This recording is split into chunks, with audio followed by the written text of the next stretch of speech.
How would you like to put countless hours into your craft, just to be told you can't be compensated for any of it? Imagine you were an artist studying at your state's university. You just created the next Mona Lisa. Instead of being able to profit off your hard work, the NCAA tells you it would ruin the spirit of art. Now imagine it's not only time you're putting on the line, but also your body and your mental health. College athletes around the United States are putting countless hours into their craft, risking serious injury in exchange for a short shot at changing their families' lives forever. These athletes are part of some of your favorite sports memories of all time. Some might be a part of your family, and only a small percentage are able to capitalize off their athletic ability. Hi, my name is Jacob Karpinski, and today I'd like to talk to you about, first, the need for a rule change in college sports. Second, how you can become an ally. And finally, how your kids and many other college kids will benefit from the change.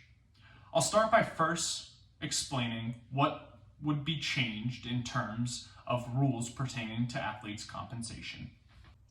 College athletes around the country, including some here at IUP, put their bodies on the line daily in an attempt to better their lives and change their family situation. The problem is that there's a small percentage of those athletes who actually get the benefit of the hours of hard work that they turn in. The need is a change for rules in the NCAA, allowing these kids to earn from their hard work and talents now. The National Federation of High School Association claims that around 2% of college athletes are able to go pro in their sports. The problem is that these college kids essentially waste countless hours trying to be one of the few to make their dream come true. Many are left ill-equipped and overworked, heading into a career that was not their plan A. It's believed that top college athletes are missing out on millions of dollars a year in potential earnings from name, image, and likeness or endorsement deals. Again, changing the rules around college athletes' earnings needs to be done. Not only is this a problem for big-time Division I football stars, but even D2 and D3 athletes with followings on social media. Athletes like Bronny James, Adrian Nunez, and Carson Rooney all have big followings on social media and cannot profit from any of it while in college, or they risk losing eligibility. The current rule states that athletes cannot be compensated with anything more than the cost of schooling, room and board, books, and tuition. They defend that stance by saying it protects the nature of amateurism. The sad part about that is that pro athletes with smaller followings are getting endorsement deals worth hundreds of thousands of dollars. For a struggling family, that could be life-changing. For example, Forbes estimates that NBA athlete LeBron James makes around $60 million a year annually on endorsements. I'm sure you can see how your signature to change the rules of the NCAA athletes' ability to be paid can greatly improve student-athlete lives. You may be asking, is there anything I can do to help this fight? I'll tell you. It's easy to be an ally in the fight for athlete compensation. First, talk to your friends about their thoughts regarding college athletes' compensation. They might be interested in helping the fight. If they don't know about the problem, your conversation may add a new voice to the crowd pushing for the rule change. Second, look up the petition online. Fill out your portion. The more names compiled, the greater impact our words will have on the NCAA. There's power in numbers, and the athletes cannot do it on their own. You can see that it's not difficult to join the fight for athlete compensation.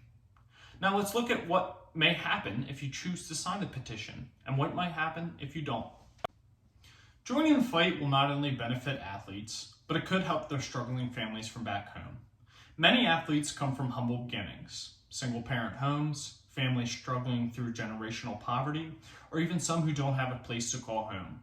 Recently, a story released about an ex-Alabama running back, Josh Jacobs.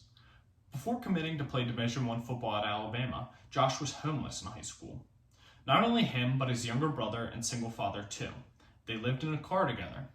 Josh played until his junior season in the NCAA, not being able to provide for his family during any of it.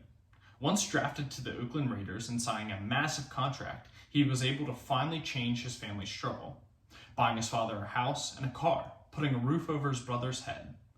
Jacobs was a star, making big plays in huge games. Companies would have paid a lot of money for endorsements during his time in college. Not all stories end like Josh Jacobs, where he was able to provide for his family. The problem arises when you're a star in college, but injuries get the best of you due to the wear and tear of demanding sports, leaving them no shot at making a pro roster. You're probably thinking, oh, those poor star athletes who get all the flash and glamour. The fact is that these athletes live the same as the rest of us in college. Plenty of other kids, non-athletes, profit off of being YouTubers, Instagrammers, or even TikTok stars during their time in school.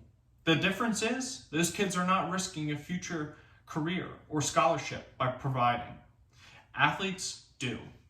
As you can see, joining the fight and signing the petition to change the rules surrounding college athletes and their ability to profit off their talents while still in the NCAA could greatly benefit not only the struggling college kids, but also their families. I've told you about the need for rule change, how you can become an ally in the fight, and finally, how college athletes around the country would benefit from your help in changing these outdated rules. You become an ally by talking to your friends about joining the fight and filling out and signing the petition. What if that athlete was a family member and you were depending on them to be a part of the 2%? Imagine you had a brother or sister who had a promising career ahead of them and unexpectedly tore their ACL. Think of the satisfaction and possible comfort knowing that your brother or sister provided enough money to change your family's life while in college earning a degree.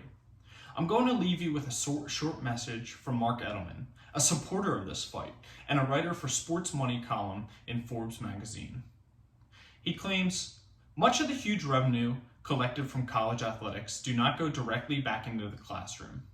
Instead, a substantial share of college sports revenue stays in the hands of a select few administrators, athletic directors, and coaches.